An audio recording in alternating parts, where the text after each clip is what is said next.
जाण्याआधी आपण प्रार्थना करूया. परमेश्वर के वचन में बढ़ने से पहले आइए हम प्रार्थना करेंगे. स्तुतीस पात्र सन्मानास योग्य प्रेमळ टिकल्या तुझ्या नावाला मान महिमा गौरव आता सदा सर्व काळ देते बाप्पा, की तू आज या प्रभुवारी मला इथं हिंदुस्थानी कव्हर्नमेंट चर्च मध्ये प्रभू तुझ्या वचनाची सेवा करण्यासाठी तू आणलंस. आणि ते बाप्पा ही सर्व तुझी जी लेकरं प्रभू तुझं वचन ऐकण्यासाठी आतुरतेने आणि लगबगीने प्रभू तुझ्या मंदिरात आलेले आहे प्रभू. आज माझ्या सहित आमच्या सर्वांचा तू ताबा घे दे बाप्पा. आणि तुला माहिती आहे बाप्पा की माझी कोणती पात्रता नाही.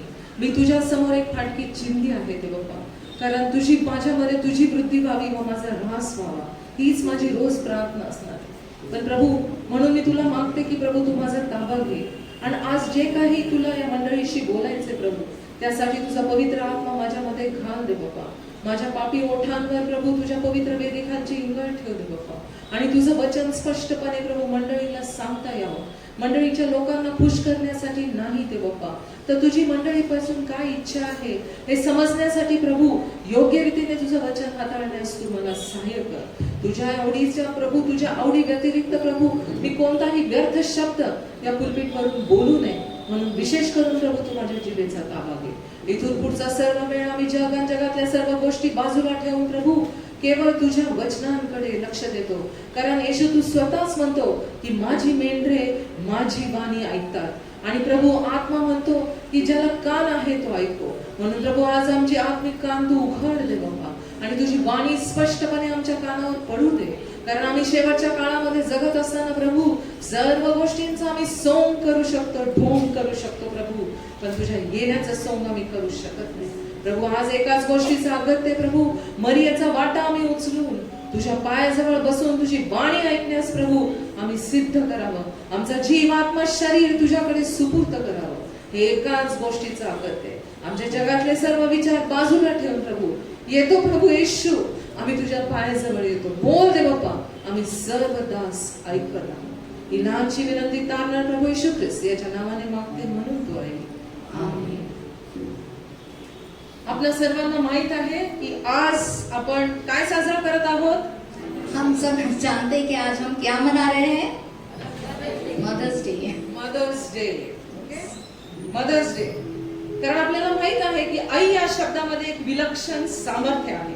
हम जानते हैं कि यह शब्द मात्र कितना सामर्थ्यवान है. कुटुंबाला जन्म देणारी, समाजाला घडविणारी, राष्ट्राला वाढविणारी, विश्वाला जिवंत ठेवणारी अशी एकमेव थोर विभूतीचा उपकार स्मरण करण्याचा आज हा दिवस आहे. जो समाज को उत्पन्न करती है, हमारे समाज का बढ़ोतरी करती है और सभी कार्यों को जो अंजाम देती है उस स्त्री का आज हम सम्मान करने जा रहे हैं. चला तर ह्या स्त्रीचा सन्मान करण्याबरोबरीनेच आपला जो त्रैक्य देव आहे, देव जो पिता, देव जो पुत्र, देव जो पवित्र आत्मा त्याचाही सन्मान करण्याचा दिवस आहे. आणि म्हणून उत्पत्ती 1:26 कडे आपण जाताना एका वचनाकडे पुन्हा एकदा उजळणीद्वारे लक्ष देणार आहोत. उत्पत्ती 1:26. और इस माता का सम्मान करते हुए हम अपने त्रैक्य देव को ना भूले, परमेश्वर को ना भूले. और इसलिए हम उत्पत्ति से पढ़ेंगे. उत्पत्ति का पहला अध्याय 26वां वचन. तो काय म्हणतो, देवा काय म्हणतो, मनुष्याला एकटे चला तर मग आपण आपल्याशी प्रतिरूप आणि आपल्याशी सदृश्य असा मनुष्य तयार करू. तेव्हा काय म्हणतो, परमेश्वर कहते हैं कि चलो कि मैं अपने प्रतिरूप में एक मनुष्य को गढ़ता हूँ. मैं अपने नहीं, हम अपने. क्या वर्ड है हिंदी में? हम अपने प्रतिरूप. हम मतलब कौन? नहीं. परमेश्वर क्या कहते हैं की चला आपण आपल्याशी सदृश्य आणि आपल्या प्रतिरूपाचा.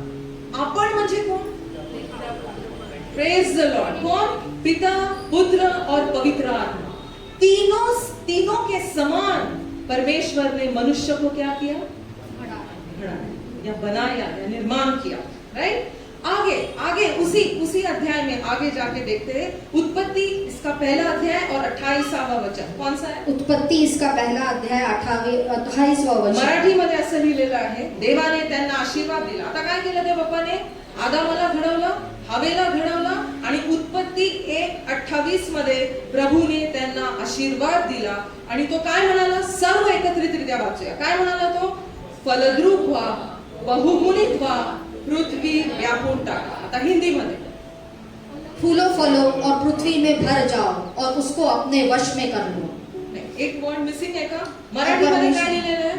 फलद्रूप व्हा, बहुगुणित व्हा, मल्टिप्लाय. फलद्रूप व्हा, बेअर पृथ्वी से फ्रूट. भर जाओ. हां, काय हिंदीमध्ये? और परमेश्वर ने उसको आशीष दी और उनसे कहा फूलो फलो फूलो फलो और पृथ्वी में भर जाओ. पृथ्वी में भर जाओ. हिंदी ट्रान्सलेशन मध्ये फक्त दोन गोष्टी आहेत. मराठीमध्ये काय आहे? फलद्रूप व्हा, बहुगुणित व्हा, मल्टिप्लाय. ह्याच्यावर फार महत्त्वाचे, मला कळत नाही हिंदी ट्रान्सलेशन मध्ये ते कसं मिस झालं. फलद्रूप व्हा, बहुगुणित व्हा आणि काय करा? पृथ्वी व्यापून टाका. म्हणजेच काय? पुढे जाऊन तो और उसको सांगतो. अपने वश में कर लो. म्हणजेच काय? पुढे सांगतो ती सत्ते खाली आणा.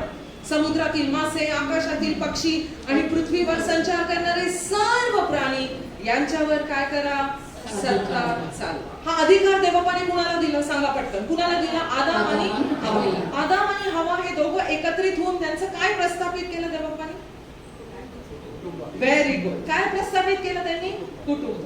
आदम और हवा को एक साथ बनाकर परमेश्वर ने एक कुटुंब की प्रस्थापना कर ली इस धरती पर.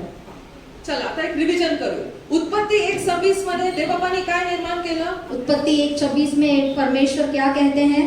काय निर्माण केलं? आपल्याशी सदृश्य आणि आपल्या प्रतिरूपाचा माणूस तयार केला. मग देवबापाने हम मनुष्य को अपने स्वरूप के अनुसार अपनी समानता में बनाए. मग त्यांनी बघितलं की मनुष्य एकटा असावं हे बरे नाही, म्हणून त्यांनी कुणाला बनवलं? हवे. वो मनुष्य अकेला न रहे इसलिए उसने हवा को भी बनाया. म्हणजे आदाम आणि हवा यांचं काय निर्माण केलं देवबापाने? कुटुंब. आणि मग त्यांना काय आशीर्वाद दिला? उत्पत्ती 1:28 मध्ये काय आशीर्वाद दिला? तो परमेश्वर ने दोनों को प्रस्थापित किया और एक कुटुंब को प्रस्थापित करते हुए उन्हें आशीष दिया. आणि तीन आशीर्वाद दिले देवबापाने. तो काय म्हणाला? फलद्रूप व्हा, बहुगुणित हो जाओ और अपनी पृथ्वी को अपने वश में कर लो. पृथ्वी अपने वश में कर लो. टाका. सर्व पृथ्वीवरच्या गोष्टींवर सत्ता. राईट. आता ह्याच्यामध्ये देवबापाने आदाम आणि हवेचं कुटुंब रचलं आणि त्यांना आशीर्वाद काय दिला? फलद्रूप व्हा. फलद्रूप व्हा म्हणजे काय? परमेश्वर ने आदम और हवा को तो कुटुंब प्रस्थापित किया लेकिन उन्हें आशीष दिया कि फूलो फलो. फूलो फलो का मतलब क्या है? मतलब क्या? What is the meaning? संतती उत्पन्न करा. म्हणजे मुलांना काय करा? जन्म दो. संतति को जन्म दो. नुसतं पती पत्नी म्हणून राहू नका, तर काय करा? संततीला जन्म द्या. म्हणजे काय करा? मुलांना जन्म द्या. समजलं देवबापाची योजना? God had a perfect plan. देवाचा मनुष्यासाठी एक परफेक्ट, एक अचूक अशी योजना होती. कधी? जेव्हा पृथ्वीवर पाप नव्हतं तेव्हा. तो परमेश्वर की एक तो उत्तम योजना थी कि जब धरती पे पाप नहीं था उसने आदम और हवा को बनाया, एक कुटुंब का निर्माण किया. तो उनको कहा फूलो फलो. इसका मतलब है कि संतति का निर्माण हो और वो बहुगुणित हो. हा आशीर्वाद कधी दिला? जेव्हा पृथ्वीवर पाप नव्हतं तेव्हा हा आदाम आणि हवेला दिलेला आशीर्वाद आहे. ही लक्षात ठेवा, ही महत्वाची गोष्ट आहे. और जब इस पृथ्वी पर पाप नहीं था तब यह आशीष मिला है कि तुम फूलो फलो और बहुगुणित हो. जब पाप नहीं था. उत्पत्ती हे जुन्या कराराचं पहिलं पुस्तक, त्याच्यानंतर उत्पत्ती ते मलाकी पूर्ण जुना करार. उत्पत्ति यह पवित्र शास्त्र का पुराने नियम का पहला पुस्तक और उत्पत्ति से मलाकी तक पूरा पुराना नियम. उसके बाद मग नंतर मत्तई पासून प्रकटीकरणापर्यंत नवा करार आणि त्यातली सगळी पुस्तकं. और फिर हम मत्तई से जाते हैं प्रकटीकरण तक, उस नए करार की सभी किताबें. आणि मग उत्पत्ती ते प्रकटीकरणाच्या आधीचं कुठलं पुस्तक आहे? योहानाचे पत्र आहे. तोपर्यंत सर्व कितीतरी पती पत्नी, कितीतरी कुटुंब देवबापाने निर्माण केले आणि कितीतरी कुटुंबाद्वारे लेकरं निर्माण झाली. तो बरोबर? यूहन्ना की पत्री से तक परमेश्वर ने कितने ही कुटुंबों का निर्माण किया और कितनी ही संतति, कितनी ही प्रजनन को देखा. पण लेकिन या कुटुंबांमध्ये एक उणीव देवबापाला दिसते. लेकिन इन परिवारों में परमेश्वर को एक कमी दिखाई देती है. आणि तो आज पण देवबाप उत्पत्ती ते मलाकी आणि मत्तय ते आतापर्यंत देवबापाचा सर्व आई वडिलांना एक प्रश्न आज देखील आहे. और उत्पत्ति से लेकर मलाखी तक, पूरा मत्ती से लेकर प्रकटीकरण तक परमेश्वर का सभी माता पिताओं से एक ही सवाल है. चला काढूयात. सकाळी वाचला आपण मलाकी याचा 2रा अध्याय 14 आणि 15 ही वचने. आइए हम निकालेंगे मलाखी. सर्व ज्यांच्याकडे मराठी बायबल आहे त्यांनी माझ्या बरोबर वाचायचंय. मलाकी याचा 2रा अध्याय 14वा वचन. काढलं सगळ्यांनी? मलाकी इसका 2रा अध्याय और वचन 14. हम सब जो मराठी पवित्र शास्त्र रखते हैं एक साथ पढ़ेंगे. तो काय म्हणतो देवा? मलाकी याचा 2रा अध्याय 14वा वचन. तुम्ही म्हणता असे का? कारण तुझ्यामध्ये व तुझ्या स्त्रीमध्ये परमेश्वर साक्षी आहे. कोण साक्षी आहे? आताच आपण बघितलं उत्पत्ती याचा 1ला अध्याय. आदम आणि हवेमध्ये कोण साक्षी होता? परमेश्वर साक्षी होता. राइट? तो पढ़ो वचन हिंदी में. इसलिए क्योंकि यहोवा तेरे और तेरी उस जवानी की संगनी और ब्याही हुई के स्त्री के बीच साक्षी हुआ था. ती तर तुझ्या सहचारिणी व तुझ्या कराराची पत्नी असून तिच्या बरोबर तू विश्वासघाताने वागलास. इसलिए क्योंकि यहोवा तेरे और तेरी उस जवानी की संगनी और ब्याही हुई स्त्री के बीच साक्षी हुआ था जिसका तूने विश्वासघात किया है. आता इथं फक्त स्त्रियांना दोष लावतात म्हणून पुरुषांनी खुश होऊ नये. यहाँ सिर्फ स्त्रियों पर दोष लग रहा है तो पुरुष मंडली खुश ना हो जाए. नाही, आणि पुरुषांवर दोष लावला जाते म्हणून स्त्रियांनी खुश होऊ नये. और पुरुषों पर दोष लग रहा है तो स्त्रियां खुश ना हो. प्रत्येक कुटुंबामध्ये पती पत्नी एकमेकांचा विश्वासघात करतातच. हर एक परिवार में पति पत्नी एक दूसरे का विश्वासघात करते ही हैं. विश्वासघात करणे म्हणजे विवाह बाह्य संबंध ठेवणे नाही. विश्वासघात करना यानी शादी के बाहर कोई संबंध रखना नहीं होता. फक्त एवढेच नसून सिर्फ नहीं होता. तुम्ही जेव्हा एकमेकांचा मान ठेवत नाही, जब तुम एक दूसरे का सम्मान नहीं करते, तुम्ही एकमेकांवर प्रीती करत नाही, तुम एक दूसरे पर प्रेम नहीं करते, तुम्ही एकमेकांवर ओरडा करून एकमेकांचा अपमान करता, तुम एक दूसरे पर ऊंची आवाज से बात कर एक दूसरे का अपमान करते हो, तुम्ही पती पत्नी म्हणून देवबापाच्या प्रार्थनेची वेदी आपल्या घरामध्ये बांधत नाही, तुम पति पत्नी होकर भी परमेश्वर का वेदी का प्रार्थना का स्थान अपने घर में नहीं बनाते, तुम्ही ख्रिस्ती म्हणून स्वतःला स्वतःच्या लेकरांना ख्रिस्तामध्ये वाढवत नाही, तुम ख्रिस्ती कहलाते हो लेकिन अपने बच्चों को ख्रिस्त के राह पर चलना नहीं सिखाते. लग्नाच्या वेळेस तुम्ही घेतलेल्या सर्व शब्दा या खोट्या ठरतात आणि तुम्ही देवबापाच्या दृष्टीने एकमेकांचा विश्वासघात करतात. आणि याचीच आठवण देवबाप मलाकी 2रा अध्याय आणि 14व्या वचनामध्ये आज पुन्हा एकदा आपल्या सर्व मातापितांना करून देताना दिसत आहे. और जो तुमने शादी के समय कसमें खाई थी तो इन सभी बातों का उल्लंघन करने से, उस सभी बातों का उल्लंघन करने से तुम इस बात का विश्वासघात करते हो. पती आपल्या पत्नीवर हुकूम चालवतो, पति अपनी पत्नी पर हुकूम जमाता है, अयोग्य रीतीने हुकूम चालवतो, वो गलत तरीके से उस पर कधी तो हुकूम आपला जमाता, हात तिच्यावर उगारतो, कभी कभी उस पर हाथ उठाता कधी है, कधी तो केलेल्या कमाईचा हुकूम तिच्यावर गाजवतो. जो कमाता है उस बात का वो हुक्म चलाता है उस पर. हे देवबापाच्या दृष्टीने कदापि मान्य नाही. और ये परमेश्वर की दृष्टि में अमान्य है. आणि ज्या कुटुंबामध्ये स्त्री प्रमुख होऊन कुटुंब चालवण्याचा प्रयत्न करती, और जिस परिवार में स्त्री आगे बढ़कर परिवार को चलाती है ते सुद्धा देवबापाला मान्य नाही. वह भी परमेश्वर आणि को अमान्य म्हणून है. देवबापाने ज्या उद्देशाने उत्पत्ती 1:28 मध्ये जो आशीर्वाद दिला होता आदम आणि हवेला, आणि तिथून पुढे सर्व स्त्री आणि पुरुषाला आणि संपूर्ण कुटुंबांना काय आशीर्वाद दिला होता? बहुगुणित व्हा, फलद्रूप व्हा आणि पृथ्वी व्यापून टाका. हा आशीर्वाद कितीतरी ख्रिस्ती कुटुंबांमध्ये असफल झालेला आपल्याला दिसतो. और इसी विश्वासघात के चलते चलते जो आशीष परमेश्वर ने उत्पत्ति के पहले अध्याय 28 वचन में दी थी, वह आशीष की कमी जो फूलो और बहुगुणित हो, इस बात की कमी हमें बहुत से क्रिस्ती परिवारों में दिखाई देती. पुढे जात असताना मलाकी याचा 2रा अध्याय 15वा वचन, 14वा वचन समजलं आपल्याला. आता 15वा वचन काय म्हणतो तो? ज्याच्या ठाई आत्म्याचा थोडा तरी अंश आहे. आहे का आपल्याकडे पवित्र आत्मा?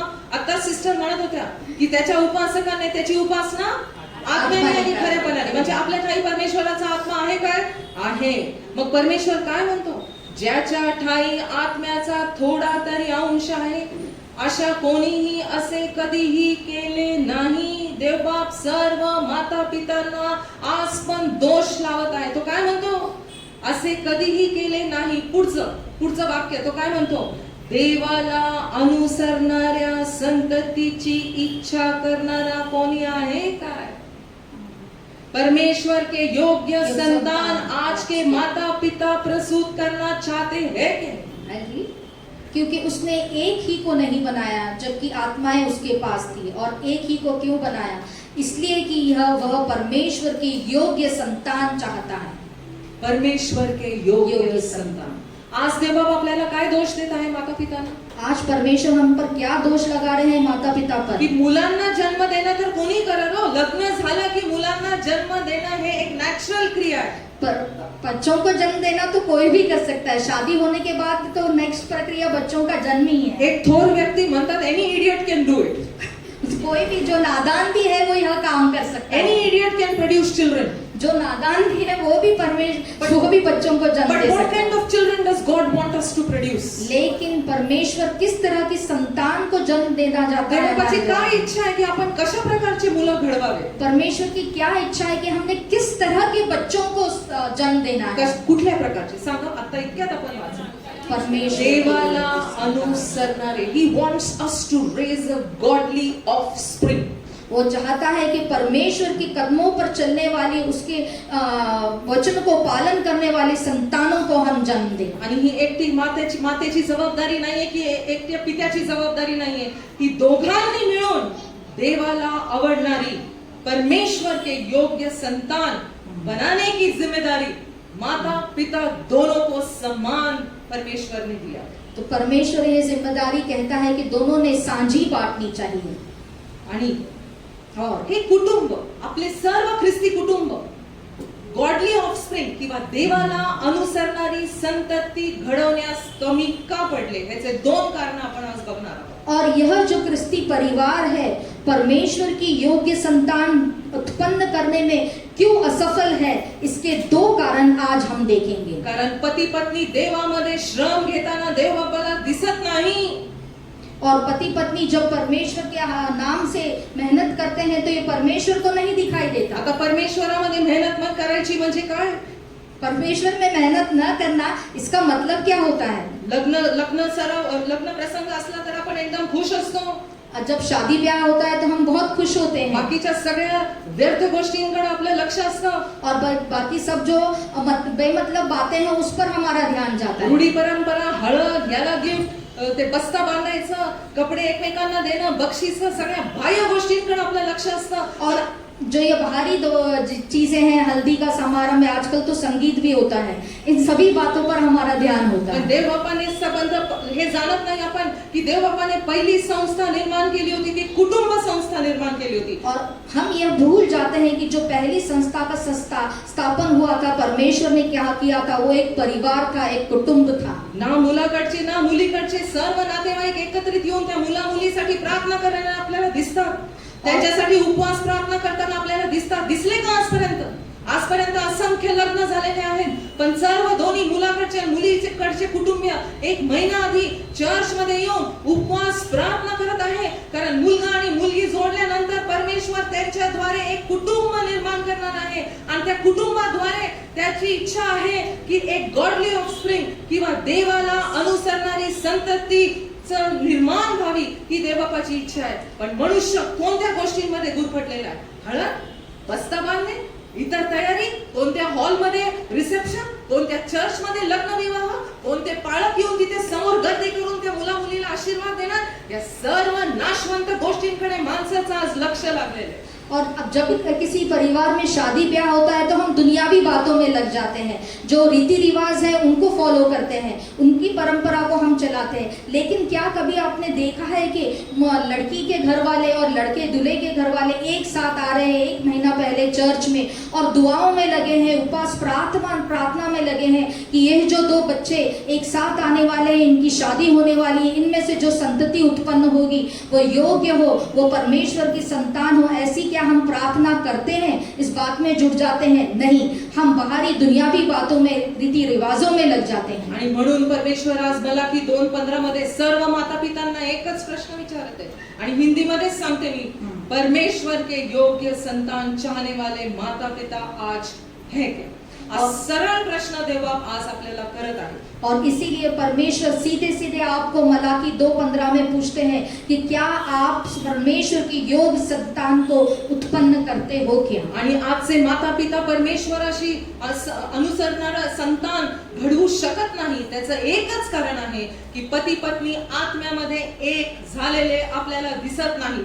एकमेकांबरोबर देवबापाच्या भयामध्ये एकत्रित झालेले दिसत नाही. त्यांच्या कुटुंबामध्ये प्रार्थनेची वेदी आपल्याला फार कमी दिसते. त्यांच्यामधली एकमेकांविषयीची प्रीती नम्रता फार कमी दिसते. ते झटून परमेश्वराचा शोध घेताना पती पत्नी आपल्याला दिसत नाही आणि पती पत्नीचं अनुकरण करणारी लेकरं सुद्धा वाहत जाताना आपल्याला दिसतात. और इसीलिए ये कारण है कि हमको परमेश्वर की योग्य संतान क्रिस्ती परिवारों में नहीं मिलती, क्योंकि पति पत्नी में भेदभाव होता है. वो एक साथ आकर एक मन से घर में जो उन्होंने परमेश्वर की वेदी बनाई है उस पर बैठकर प्रार्थना नहीं करते. वह एक मन से परमेश्वर की आराधना नहीं करते और उनका अनुसरण बच्चे करते हैं. इसलिए परमेश्वर की योग्य संतान हम उत्पन्न नहीं कर पाते. आणि पती पत्नी नम्रतेने एकमेकांचा आदर करून देवबापाच्या समोर रोज का येऊ शकत नाहीत? कारण त्यांच्यामध्ये गर्व आहे. आणि गर्व आहे असं मी का म्हणते?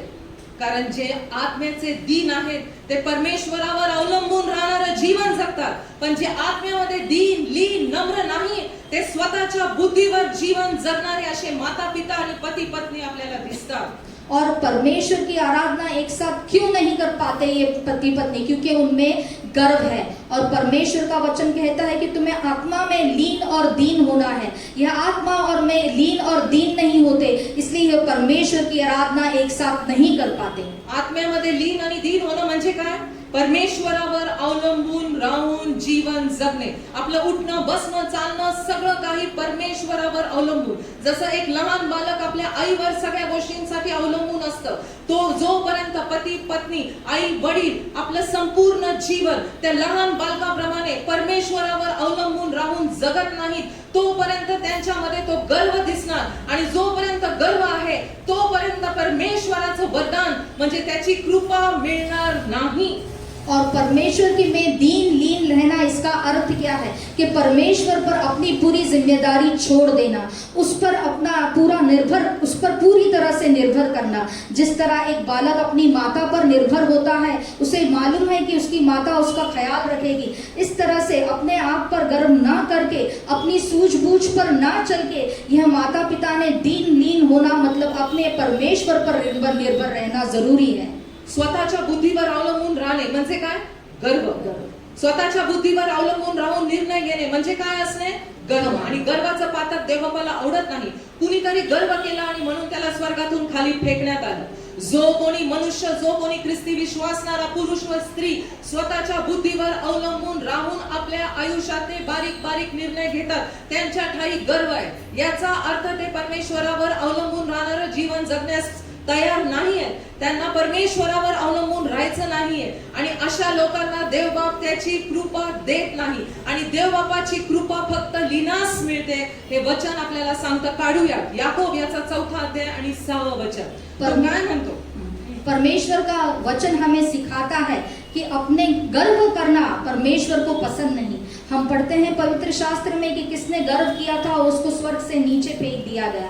गर्व करने वाले इंसान परमेश्वर को पसंद नहीं, क्योंकि वो अपने दिमाग से, अपनी बुद्धि से अपने सभी कार्य करते हैं. परमेश्वर को हमेशा लीन और दीन आत्मा पसंद है, क्योंकि वह परमेश्वर की प्रार्थना करता रहता है और उस पर निर्भर रहता है. याकोब याचा 4 अध्याय आणि 6 वचन. व्हाट डज इट से?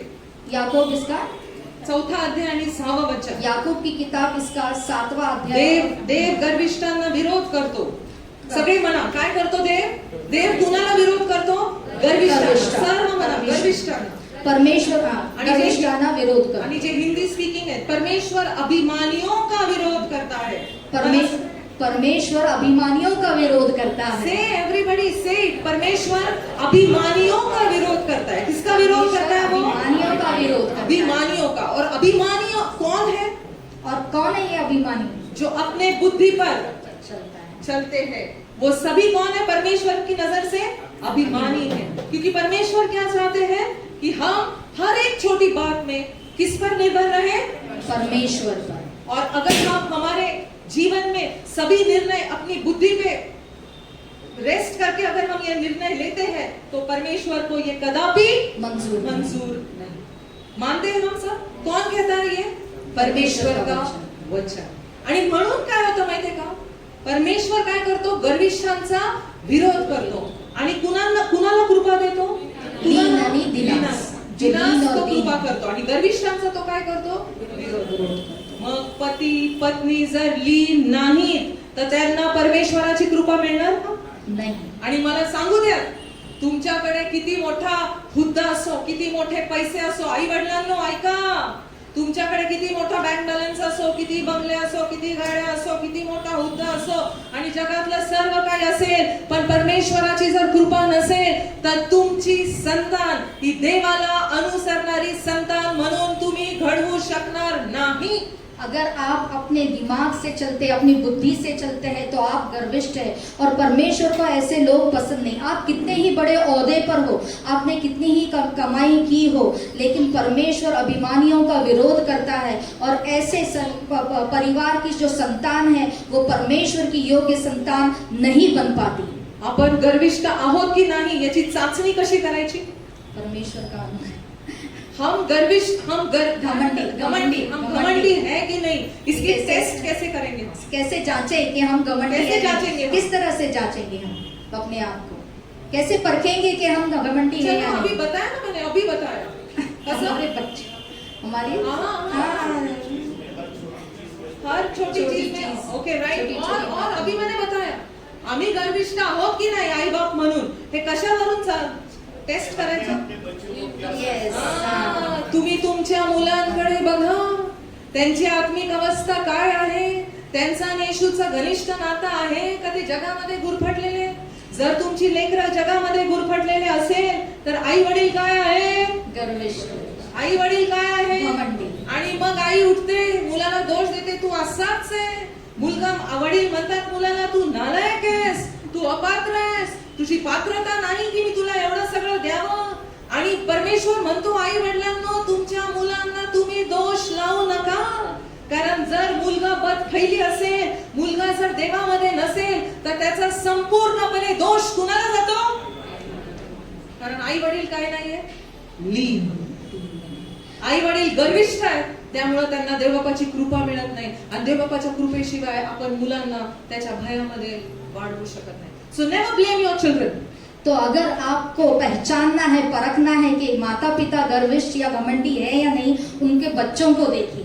अगर उनके बच्चे परमेश्वर में नहीं पले या बड़े हैं, परमेश्वर का वचनों का अनुसरण नहीं कर रहे, तो ये इस बात का सबूत है कि वह माता पिता घमंडी है. उस परिवार पर, उस माता पिता पर परमेश्वर का अनुग्रह, उसकी कृपा नहीं है. और जिस पर परमेश्वर की अनुग्रह और कृपा नहीं है मतलब वो घमंडी है, वह लीन और दीन नहीं है. ऐसे लोगों पर परमेश्वर की आपका अनुग्रह नहीं बरसता. मग पालकांना विचारलं, आज आमच्या पाळक साहेबांकडे येतात चर्च मध्ये, युसीसी चर्च मध्ये पाळक साहेबांकडे तर पाळक साहेब माझ्या मुलासाठी प्रार्थना करा, मुलीसाठी प्रार्थना करा. तो अजिबात ऐकत नाही, तो पार्टीजला जातो, तो इथं जातो, जिथं नको तिथं तो जातो, तो पैसे उडवतो, मुलगी या मुलाबरोबर फिरते. सर्व काही चर्च मध्ये त्यांचे पावलं वळत नाहीत ना, ते देवाच्या गोष्टींमध्ये. का अशी दयनीय अवस्था आई वडिलांना? हम बच्चों को देव दोष न लगाए, परमेश्वर का वचन कहता है. और कभी कभी पास्टर साहब के पास, इनके चर्च में लोग माता पिता आते हैं और बच्चे कहते हैं कि बच्चे हमारी बात को मानते हैं नहीं, हमारी अवमानना करते हैं, पार्टियों में जाते हैं, दोस्तों के साथ मटर गश्ती करते हैं. हम क्या करें? हमारे लिए प्रार्थना करें. क्यों ऐसा होता है? कोणाला दोष देना? किसे दोष देंगे? किसे दोष देना चाहिए? माता और पिता. क्योंकि क्या कमी है? परमेश्वर माता और पिता से क्या चाहते हैं? लीनता. उससे पहले 2 मलाकी का दूसरा अध्याय 15वां वचन. क्या चाहते हैं परमेश्वर माता पिता से? देवाला अनुसरणारी संतती तुम्ही घडवा. आणि आजचे जर माता पिता देवाला अनुसरणारी संतान घडवण्यास असफल झालेले असेल, काळजी करू नका, अभी भी समय है. तुमची मुलं जरी मोठी झालेली असेल, बदफैली जीवन जगले असेल, तरी कुठे यायचंय? कुठे यायचंय? या वेदीवर परमेश्वर येतो ना, तिथे यायचंय, जोडीने यायचंय. जोडीने यायचंय, गुडघ्यावर यायचंय, रडून पश्चाताप करायचंय की देव बाप्पा मला क्षमा कर की मी तुला अनुसरणारी संतती घडवू शकलो नाही, तरी पण अजून वेळ दिलेला आहेस, अजून माझ्यामध्ये आणि माझ्या पतीमध्ये नागपुड्यामध्ये श्वास आहे, अजूनही समय आहे. देव बाप्पा जिथे जिथे आम्ही दोघं त्याचं संगोपन करण्यास कमी पडलो, प्रभू ती सर्व उणीव तू भरून काढ आणि अजून पण माझ्या लेकरावर कृपा कर देव बाप्पा. आम्ही आमचा सर्व गर्व, सर्व अहंकार, सर्व पैसा, जगातली सर्व संसाराची खुशारकी ही सगळी बाजूला ठेवून देव बाप्पा आम्ही आमचं लेकरू तुझ्या सिंहासनाकडे आणतो. देव बाप्पा जे काही आमच्याकडून कमी राहिलेलं आहे ते तू सर्व पूर्ण कर, पण माझ्या मुलीच्या आत्म्याचा नाश तू होऊ देऊ.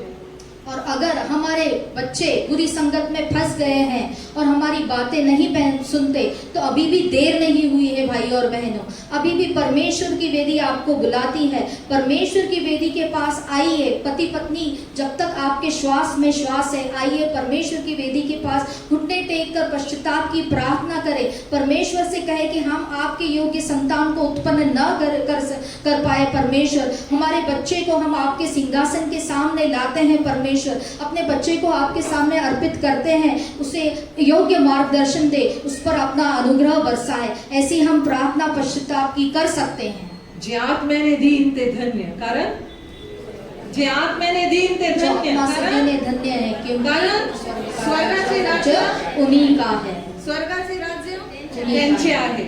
आणि येशूने कोण म्हणून स्वर्गाचे राज्य त्यांच्या शिष्यांना दाखवले. और कौन बोलकर सबका राज्य परमेश्वर यीशु मसीह ने अपने शिष्यों को दिखाया. येशूने कोणाला कडेवर उचलला आणि सांगितलं की यांच्यासारखं स्वर्गाचं राज्य. यीशु मसीह ने किसको अपने गोद में उठाया. मुलं आत्म्याने कसे आहेत, दीन आहे. आणि आई वडिलांनी पण काय व्हायला पाहिजे, दीन व्हायला पाहिजे, नम्र व्हायला पाहिजे. आई वडिलांनी नम्र व्हायचं म्हणजे काय व्हायचं, माता पिता ने नम्र होना म्हणजे काय बच्चों के व्हायचं? समान मतलब क्या है, म्हणजे काय, इसका मतलब क्या है. दीन होना बच्चों के समान. दीन बच्चों के समान. लहान मुलगा आपल्या आईवर जसा अवलंबून असतो तसा माता पितांनी कुणावर अवलंबून राहायला पाहिजे, परमेश्वर. आताच गायला ना, गुरु माऊली, कुणावर अवलंबून राहायला पाहिजे. हमने किस पर निर्भर रहना चाहिए, समजली का चावी, परमेश्वर पर. दीन होना बच्चों के समान यानी परमेश्वर पर निर्भर कर. फादर्स डे कधी असतो, जून 19. जून 19 ला फादर्स डे असतो. पण देवबाबा आज काय करतोय, मदर्स डे लाच फादर्स आणि मदर्स दोघांना पण काय देतोय, तो संदेश देतोय. मी काही गोष्टी या न ठरवता इथे उभी राहिलेली आहे. माझ्याद्वारे आपण प्रार्थना केली ना सगळ्यांनी माझ्यासाठी की पवित्र आत्मा तू या बहिणीद्वारे बोल. म्हणून आज God is speaking both to the fathers and mothers. हालांकि हम पिता का दिन आगे मनाने वाले हैं जून में, लेकिन पवित्र आत्मा मुझे चला रही और दोनों के लिए परमेश्वर आज परमेश्वर के द्वारा पवित्र आत्मा के द्वारा प्रेरित होकर मैं आज दोनों के लिए संदेश लाई हूँ. तर पती पत्नीने, आई वडिलांने नम्र होणे म्हणजे काय, पति पत्नी ने नम्र होना इसका मतलब क्या है. बताओ मुझे, दिस साइड, इथून उत्तर येऊ दे. नाही, नम्र आई वडिलांनी नम्र असणे म्हणजे काय, देवावर अवलंबून जीवन जगणे. पति पत्नी ने नम्र होना यानी परमेश्वर पर निर्भर रहना. पती पत्नीने नम्र असणे म्हणजे परमेश्वर देवावर अवलंबून अवलंबून जीवन जगणे. म्हणजे काय, बारीक बारीक गोष्टींमध्ये कुणावर अवलंबून राहायचं, परमेश्वर. देवावर. स्वतःच्या बुद्धीने निर्णय घ्यायचे का, नाही. मग ते नोकरीचा असो, घराचा असो, लेकरांचा असो, स्वतःबद्दल असो, सगळे निर्णय कुटुंबाचे कुणावर अवलंबून राहून घ्यायचे, त्याच्यासाठी प्रार्थनेची वेदी घरामध्ये बांधायची आणि रोज गुडघ्यावर येऊन आई वडिलांनी काय केलं पाहिजे, प्रार्थना. तरच याकोब 4:6 मधला आशीर्वाद आपल्याला मिळेल. काय तो आशीर्वाद, याकोब 4:6. अगर परमेश्वर की आशीष चाहते हो तो नम्र बनना है, तो छोटी छोटी बातों पर परमेश्वर पर निर्भर रहना सीखे. परमेश्वर जिस कहते हैं कि परमेश्वर का अनुग्रह अगर हम चाहते हैं तो हमें दीन नम्र होना है, मतलब सिर्फ उसी पर और उसी पर नम्र रहना है, निर्भर रहना. याकोब 4:6 काय आशीर्वाद, देव कुणाला विरोध करतो, अभिमान.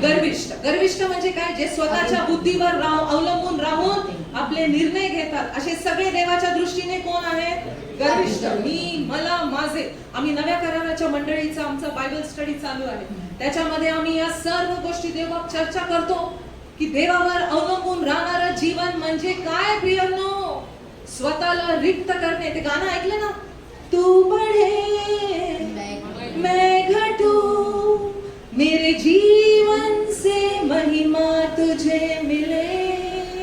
बोलो, तू बढ़े मैं घटूं, मेरे जीवन से महिमा तुझे मिले। आणि स्वतःच्या बुद्धीवर अवलंबून राहिलं तर महिमा कुणाला मिळतो? स्वतःला. आणि मग देवबापाची काय मिळत नाही? कृपा. आणि देवबापाची कृपा मिळाली नाही तर मुलांना देवाला अनुसरणारी संतती म्हणून घडवू शकतो का? नाही. मग तुम्हाला अनुसरणारी संतती घडवा.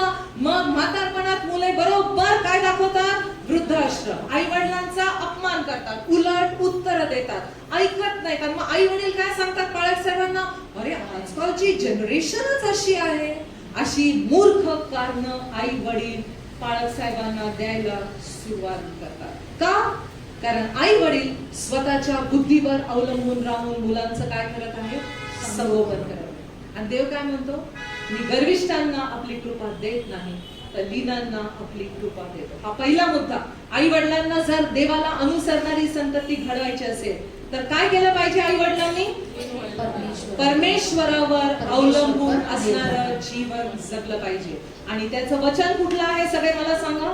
याकोब याचा 4था अध्याय आणि 6वं वचन. कोणतं आहे ते? सगळे एकत्रितरित्या परमेश्वराच्या गौरवासाठी तुमच्या भाषेमध्ये ते वचन म्हणा. ते गर्विष्ठांचा विरोध करता है, पण लंबजनांना तो कृपा देतो. आणि त्या कृपेद्वारे मी काय करणार आहे? माझ्या मुलाला, माझ्या मुलीला देवाला अनुसरणारी संतती अशी तयार करा. समजला पहिला मुद्दा सगळ्यांना? येस और नो? देवाच्या नावाला जो हिंदी में समझना चाहते हैं, बहन कह रही है कि जो अपने बुद्धि से चलते हैं वो गर्विष्ठ है, वो अभिमानी है। और ऐसे माता पिता जो हर एक बात में परमेश्वर पर निर्भर नहीं रहते, उनकी संतान परमेश्वर की राह पर चल नहीं पाती। और ऐसे माता पिता के बच्चे जब बड़े हो जाते हैं तो उनकी अवमानना करते हैं। और ऐसे माता पिता फिर पास्टर साहब के पास आते हैं और बोलते हैं कि यह तो आजकल का जनरेशन है पास्टर साहब। और ऐसे बच्चे ही वह है जो ऐसे माता पिता, गर्वीले माता पिता, घमंडी माता पिताओं के बच्चे जो अपने माता पिता को बुढ़ापे में वृद्धाश्रम का रास्ता दिखाते हैं। राइट. आता वाय का आपल्याला देवाची कृपा पाहिजे? हमें परमेश्वर का अनुग्रह क्यों चाहिए? कारण आपण, लक्ष द्या इथे, कारण आपण आपल्या स्वबळावर आपल्या लेकरांना येशू ख्रिस्त देऊ शकत नाही. We with the grace of God are passing Jesus Christ to the next generation, and this cannot be done in our own strength. हम अपने बलबूते पर अपने बच्चों को परमेश्वर की ओर नहीं ला सकते। इसके लिए हमें परमेश्वर का जो मध्यस्थी है उसकी जरूरत है। परमेश्वर की तरफ ला नहीं सकते हम, उनको यीशु मसीह नहीं दे सकते. ओके. आपल्या आई वडिलांचं एकच आद्य कर्तव्य आहे. एचसीसी मंडळी, आत्मा मंडळास काय म्हणतो? ज्यांना कान आहे ते ऐको. सुने. आई वडिलांचं एकच कर्तव्य आहे. इथं लक्ष द्या प्लीज, की आपण आपल्या मुलांना येशू ख्रिस्त दिला आहे की नाही? क्या हमने तुम्ही त्यांना चांगले कपडे लत्ते दिलेत की नाही? चांगलं शिक्षण दिलं आहे की नाही? चांगलं घर, गाडी, बंगला, बँक बॅलन्स दिलाय की नाही? याच्यामध्ये देवबापाला शून्य मात्र इंटरेस्ट आहे. देवबाप जेव्हा आपण न्यायाच्या सणासमोर देवबापासमोर उभा राहणार आहोत, येशू समोर, तेव्हा फक्त एकच प्रश्न तो विचारणार आहे की मी तुला स्वर्गीय देणगी, तुझा मुलगा मुलगी दिली होती, त्यांचं तू काय केलंस? त्यांना तू ख्रिस्त दिला का?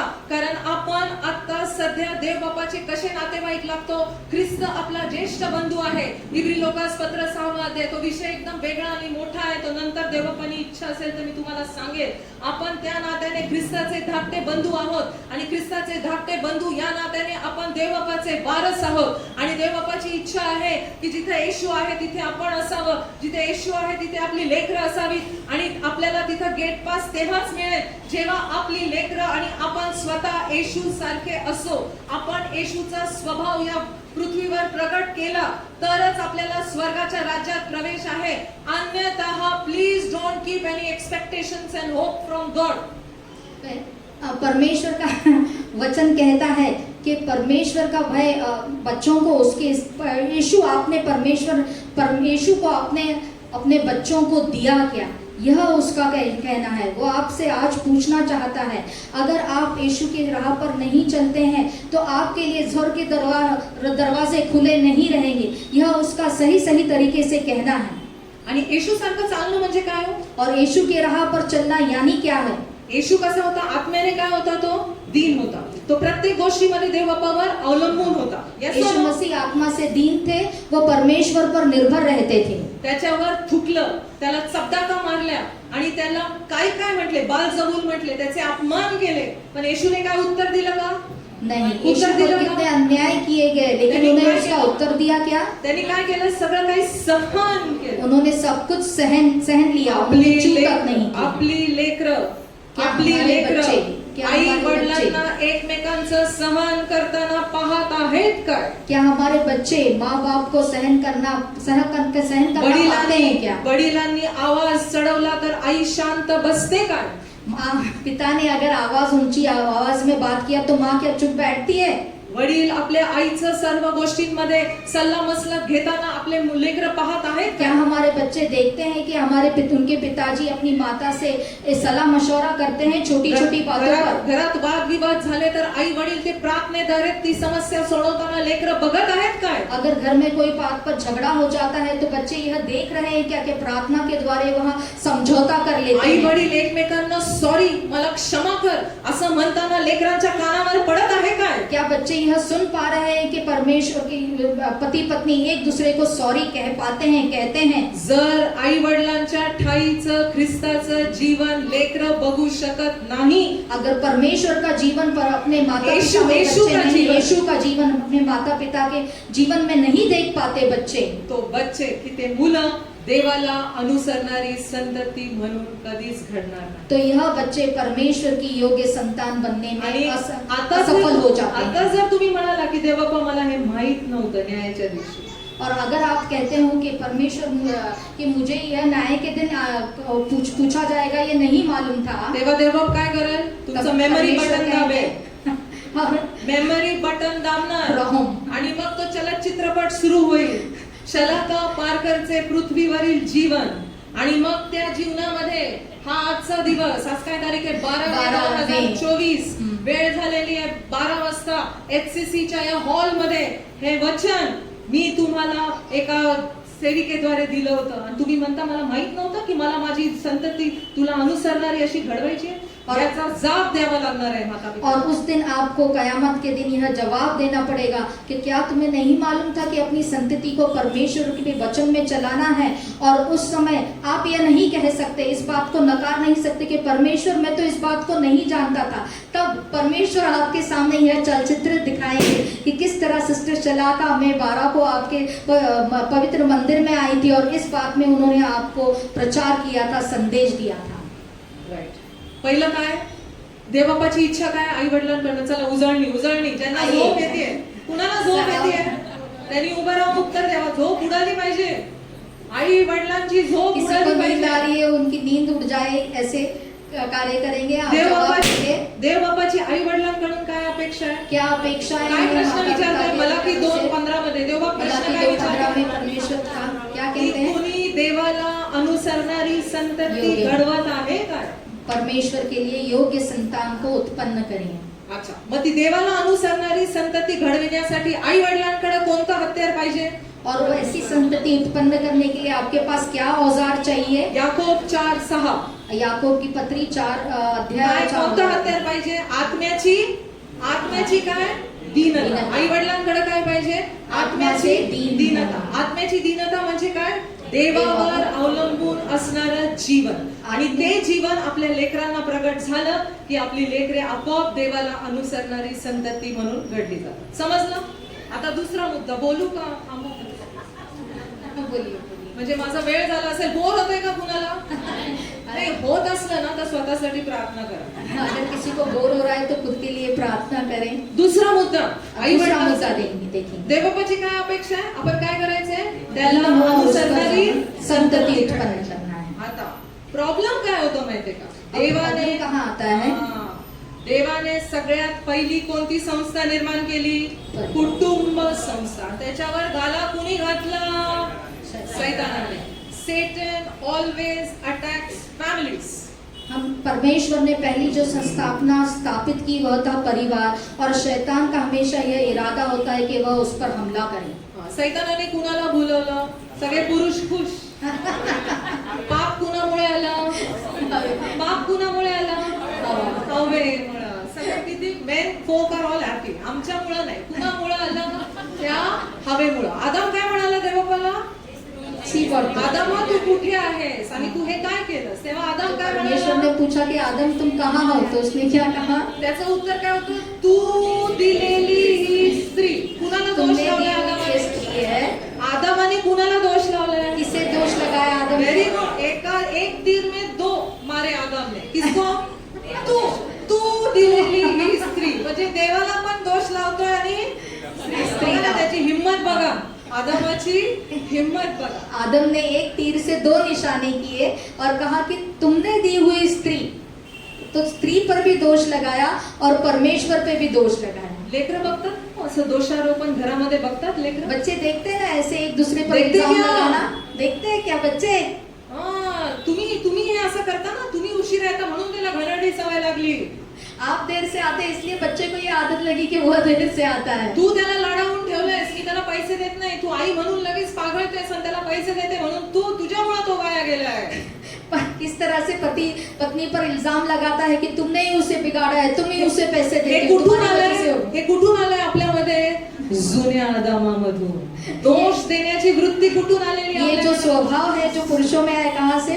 पुराने आदम से. जोपर्यंत आपण नव्या आदामाला आपल्यामध्ये घेऊन नवा आदाम जगत नाही. नवा आदाम कोण आहे?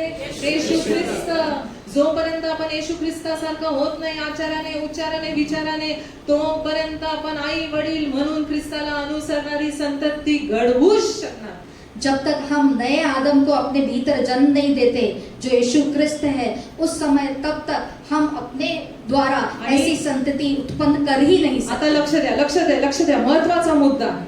देवबापाला सगळ्यात जास्त इंटरेस्ट कुटुंबामध्ये आहे. और परमेश्वर का जो सबसे बड़ा दिलचस्प है, आणि दिलचस्पी है परिवार में. म्हणून त्याने एक कुटुंब संस्थेचं एक शिस्त आपल्याला सांगून दिलेली. और इसलिए उन्होंने एक नियमावली उनके लिए तैयार कर दी. इफिस्करास पत्र 5वां अध्याय 22 इफिसियों की आणि 23. पत्री इसका 5वां अध्याय 22 आणि 23. पटपट वाचा. स्त्रियांनो जशा तुम्ही प्रभूच्या अधीन आहात स्त्रियां जिस तरह से तुम परमेश्वर के यहाँ अधीन हो, तसे, कारण जसा ख्रिस्त मंडळीचे मस्तक आहे तसा पती पत्नीचे मस्तक आहे. म्हणून पत्नीने काय केलं पाहिजे? पतीच्या अधीन राहिलं पाहिजे. काय सांगितलेलं आहे? कि पत्नी ने पति के एक अधीन मिनिट. रहना. कुटुंब संस्था कशी? लक्ष द्या सगळे. सर्व जगातल्या गोष्टी सोडून द्या. सब कुछ भूल चर्चला आपण जाइए. इथं कशासाठी आलेलो आहे? वचन ऐकण्यासाठी. काय कसं लावलेलं आहे? क्रम कसा लावलेला आहे देवबापाने कुटुंब संस्थेमध्ये? Who is the head of the family? Christ. कुटुंबाचा प्रमुख कोण आहे? पती. पती. कोण आहे कुटुंबाचा प्रमुख? पति.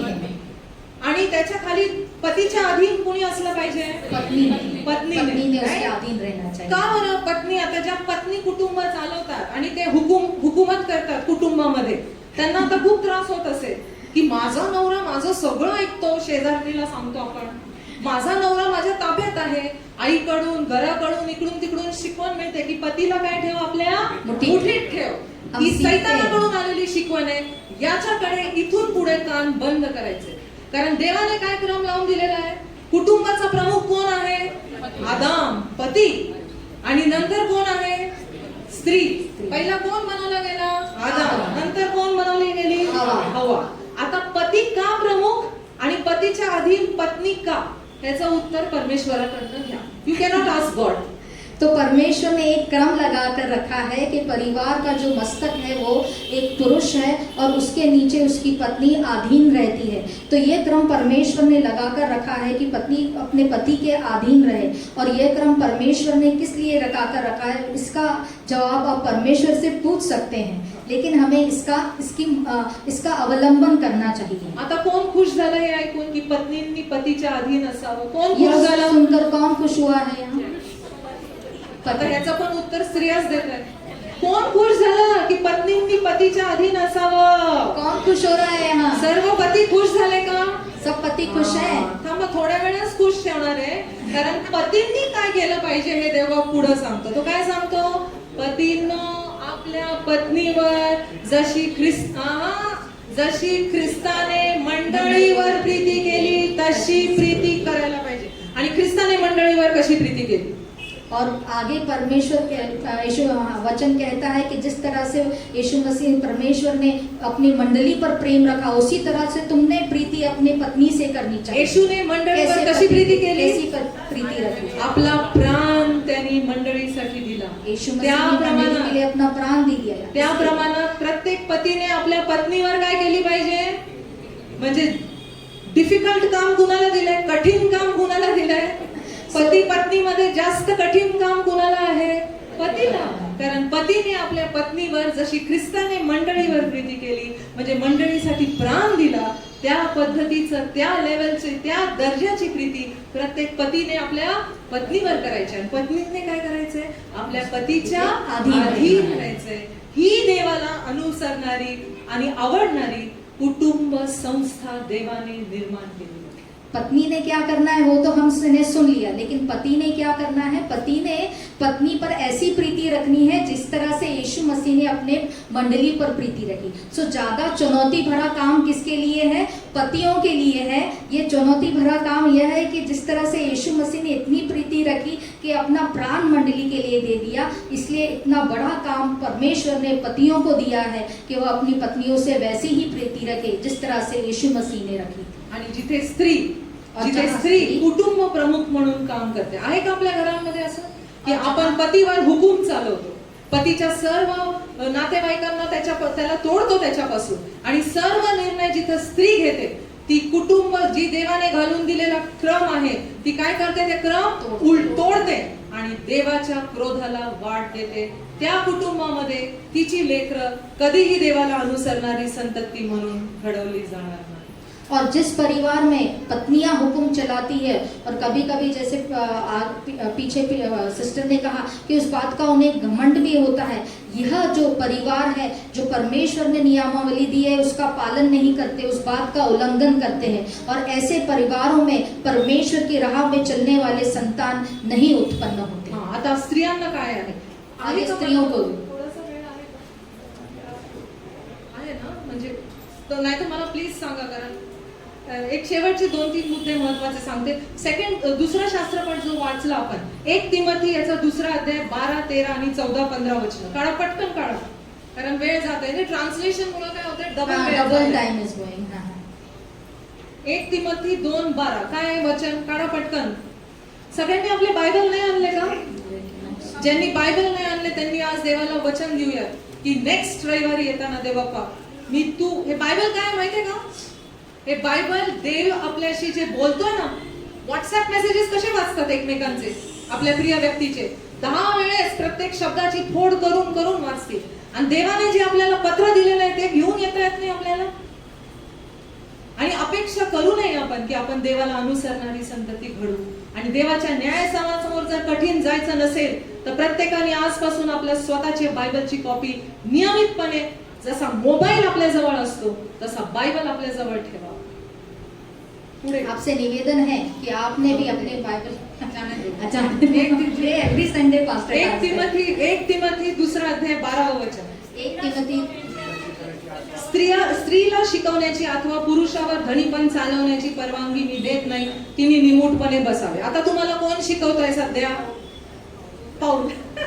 आता तुम्हाला इथे उभं राहून कोण शिकवतोय? स्त्री. आणि ट्रान्सलेशन पण कोण करते? स्त्री. आता मी हे कसं करते सांगते. मी देवाच्या तत्वाप्रमाणे चालायचंय आपल्याला, आणि मुलांनाही देवाच्या तत्वाप्रमाणे चालायला शिकवायचंय. हा खूप मोठा विषय. पहिल्यांदा मला पाळक साहेबांचा फोन आला. पाळक साहेबांनी मला इथे इन्व्हिटेशन दिलं. मी पाळक साहेबांना काय उत्तर दिलं? मी माझ्या पाळक साहेबांना विचारते आणि मग तुम्हाला सांगते. हमें परमेश्वर के सिद्धांतों पर चलना है। उसने जो वचन दिया है।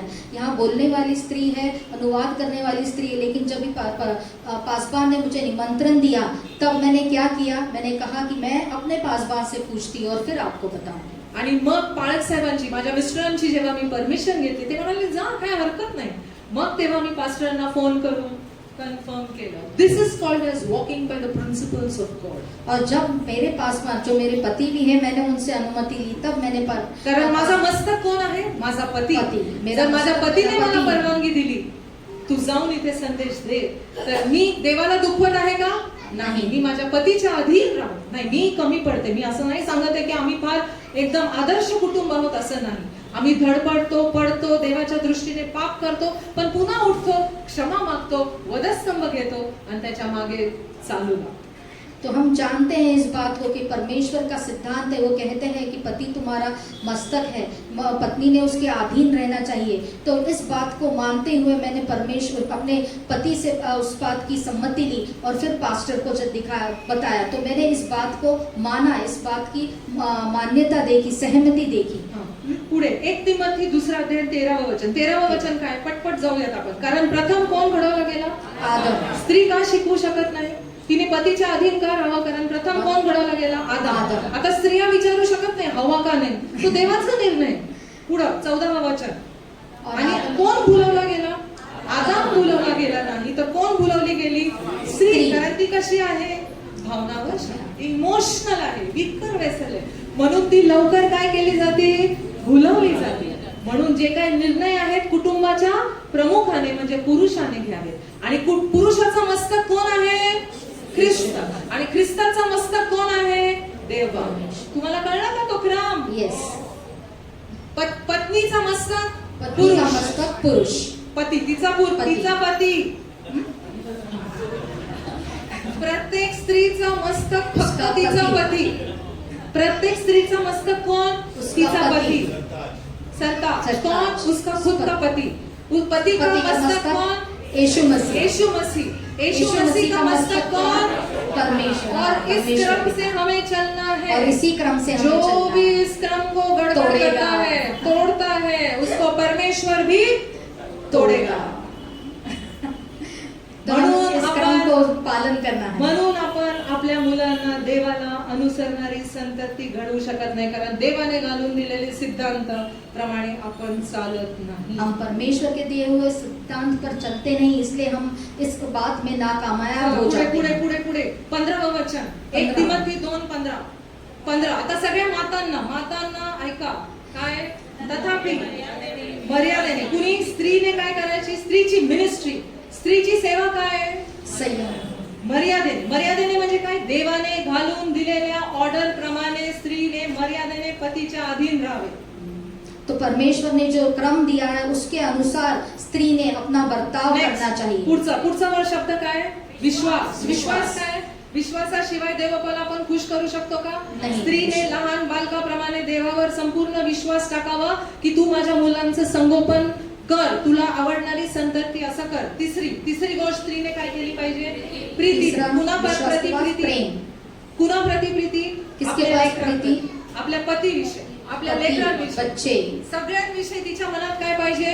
प्रीती. नाहीतर इथं प्रेज द लॉर्ड आणि मनामध्ये मी जर काय करू अशी प्रीती नाही. यहुदासारखी प्रीती नाही की जो चुंबन घेऊन मागून काय करणार आहे? सुरा घोसकणार आहे. Not like that. येशू सारखी प्रीती. अगापे आजकालचा फेमस शब्द आहे ना. अगापे म्हणजे काय? कुठल्याही प्रकारची अपेक्षा न ठेवता निस्वार्थ येशूची चित्तवृत्ती, अशी चित्तवृत्ती असू द्या की ज्याने काय केले? स्वतःला 2 फिलिप्पी 4 मध्ये, आता तो वेगळा विषय, की त्याने आपल्याला रिक्त केले आणि मरण, आणि तेही वधस्तंभावरचं मरण सोसून स्वतःला काय केले? आज्ञापालन करून स्वतःला लीन केले आणि आपल्यावरची प्रीती व्यक्त केली. तशी प्रीती स्त्रीने आपल्या पतीवर, लेकरावर, कुटुंबावर. First comes family. मला एक सांगू द्या, ज्यांना सेवा करायची आहे ना, प्लीज उठून मनाला वाटेल तशी सेवा करू नका. कारण येशूने सुद्धा प्रत्येक सेवा, प्रत्येक चमत्कार, प्रत्येक आजारपण देवाने परमिशन दिल्यानंतरच केले. ते माहितीये का आपल्याला? स्वतःच्या बुद्धीवर येशू कधीच अवलंबून राहिला नाही. म्हणून पती आणि पत्नीची सगळ्यात पहिली सेवा कुठली आहे? कुटुंबाची सेवा. कुठली आहे? कुटुंबाची सेवा. आणि आपल्या मुलांना देवाला अनुसरणारी संतती म्हणून घडवण्याची सेवा. आता महिलांनी कुठल्या 4 गोष्टी करायच्या?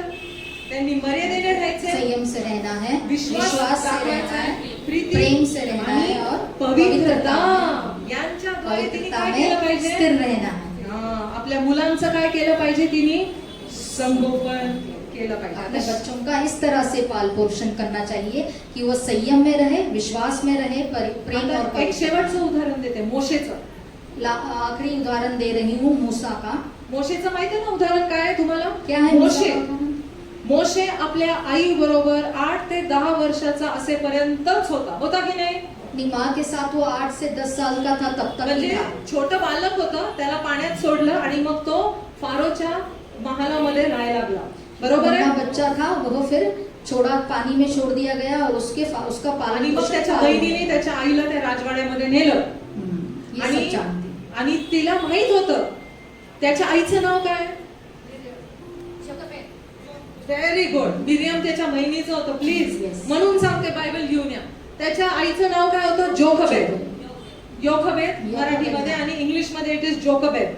तर त्या आईने काय केलं माहितीये का? तर तिला माहित होतं की मोशे आता फक्त 8 ते 10 वर्ष माझ्याकडे आहे.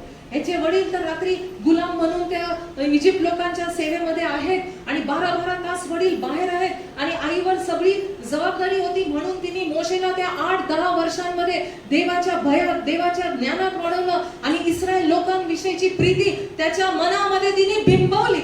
जब उसकी माँ यह जानती थी कि 8 से 10 साल तक ये बच्चा ये मेरे सहवास में रहेगा, तो ये 8 से 10 साल में उनको मालूम था कि पति तो गुलामी में व्यस्त है, वो उनका योगदान नहीं होगा. लेकिन ये 8 से 10 साल में उन्होंने ऐसा पालन पोषण किया कि परमेश्वर का भय और अपने इजरायली लोगों के बारे में प्रेम उसके हृदय में उत्पन्न आणि किया. त्याचा परिणाम काय झाला? 40व्या वर्षी जेव्हा देवाने मोशेला बाहेर काढलं आणि जेव्हा त्यांनी पाहिलं की एक मिस्री आपल्या इस्रायली लोकांना मारतोय, तेव्हा त्यांनी त्याचा खून केला. आणि तिथेच आपल्याला दिसून येतं की जे संस्कार त्या योखबेदनी मोशेवर केले होते, त्यांनी तो राजवाडा सोडला. कारण फारो नंतर तो दुसरा फारो झाला असता, पण त्यांनी ते राजवाड्यातलं वैभव सोडलं, तो मानपान सोडला, पैसा लत्ता सोडला आणि देवाच्या मागे, देवाच्या इच्छेने सेवा करण्यासाठी मोशे सिद्ध झाला. हे कुणामुळे? त्याच्या मातेमुळे आणि मातेने केलेलं संगोपनामुळे आणि देवाला आवडणारी संतती अशी योखबेदने मोशेद्वारे निर्माण केली. और हम देखते हैं 40 वर्षों के बाद जब उसने बाहर पदार्पण किया और देखा कि किस तरह से एक इजिप्तवासी ने इजरायली पर न्याय किया है, उसको मार दिया है, तब उसकी माता पिता ने बचपन में उसको जो सीख दी थी वह उसे याद आई. म्हणून आज माता पितांवर एकच जबाबदारी. इसलिए आज माता पिता पर एक ही जिम्मेदारी है. मलाकी 2:15 देवा काय म्हणतो? मलाकी 2:15 देवा क्या प्रत्येक कहते माता हैं? पिताला माझ्या सहित आपल्या सर्वांना काय प्रश्न विचारतोय? क्या परमेश्वर हम सबको प्रश्न पूछते हैं, माता और पिता को साथ में? देवाला अनुसरणाऱ्या संततीची इच्छा धरणारा कोणी आहे का? परमेश्वर के योग्य संतान कोई बना रहा है कि नहीं? परमेश्वर पूछता है, परमेश्वर के योग्य संतान कोई बना रहा है कि नहीं? आणि हे करण्यासाठी 2च गोष्टी दिल्या देवपाने आज. और ये करने के लिए परमेश्वर ने सिर्फ 2 चीजें हमारे सामने पहिलं रखी. कोणतं होतं वचन? याकोब याकोब 4:6. दीनता, आत्म्याची दीनता. कारण जे आत्म्याचे दीन आहेत त्यांना देवबापाची काय मिळते? अनुग्रह. अनुग्रह मिळतो. आणि त्या अनुग्रहाद्वारे आपण आपली लेकरं देवाला अनुसरणारी संतती घडवू शकतो. दुसरी चावी काय दिलेली आहे? देवाला आवडणारा जो क्रम आहे कुटुंबाचा, तो कुटुंबाचा क्रम यथायोग्य रीतीने पाळून देवाला भिवून देवाला अनुसरणारी संतती आपण घडवायला पाहिजे. तरच काय होणार माहितीये का? पुढे गेल्यानंतर तुमचा मुलगा व मुलगी तुम्हाला मान देऊन तो तुमचा कधी अपमान न करून त्याला दीर्घायू प्राप्त होईल आणि तुमचं कुटुंब जेव्हा देवबापा समोर न्यायासमोर उभं राहील तेव्हा तुम्ही काय म्हणाल की देवबापा तू दिलेल्या धावेवर मी धावलो आणि मला जे दिलेलं स्वर्गीय धन हे तुला अनुसरणारी संतती मी घडवली, म्हणून मी तुझे आभार मानतो आणि दिलेली कामगिरी तू पूर्ण केली. तेव्हा येशू काय म्हणे? शाबास भल्या विश्वासू दास, तुम्हाला हवी तशी मिनिस्ट्री केली, आता चल ये माझ्या बरोबर सार्वकालिक जीवनात ये. और जब हम इन दो बातों को, इन दो बुद्धों को अपने जीवन में पूरी तरह से अपने जीवन में उसको सम्मिलित कर लेते हैं कि हम नम्र हो जाते हैं, परमेश्वर का अनुग्रह हम पर बरसता है। और जिस तरह से हम परमेश्वर के दिए हुए क्रम को अपने परिवार में उसका नियम पालन करते हैं तो परमेश्वर का आशीष हम पर बरसता है, और तब हम परमेश्वर की योग्य संतान को अपने बीच में अपना उत्पन्न कर सकते हैं। और परमेश्वर तब कहता है कि मैंने तुम्हें जो काम दिया था वो तुमने पूरी तरह से साबित किया है, मैंने तुम्हारे हाथ में कार्य जो सौंपा था वो तुमने किया है, अभी स्वर्ग का राज्य का द्वार तुम्हारे लिए खुला है।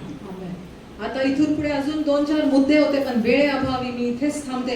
देवबाप करो आणि आपल्या सर्वांना आज जे वचन आपल्याला प्राप्त झाले त्याप्रमाणे वागण्यास, चालण्यास, बोलण्यास तू सहाय्य करो, हीच परमेश्वराजवळ प्रार्थना करते. पाळक साहेबांचे, पादी देवबापाचे, नंतर पाळक साहेबांचे आणि सर्व मंडळींचे मी आभार मानून आपली रजा घेते. थँक्यू. God bless. परमेश्वर ने मुझे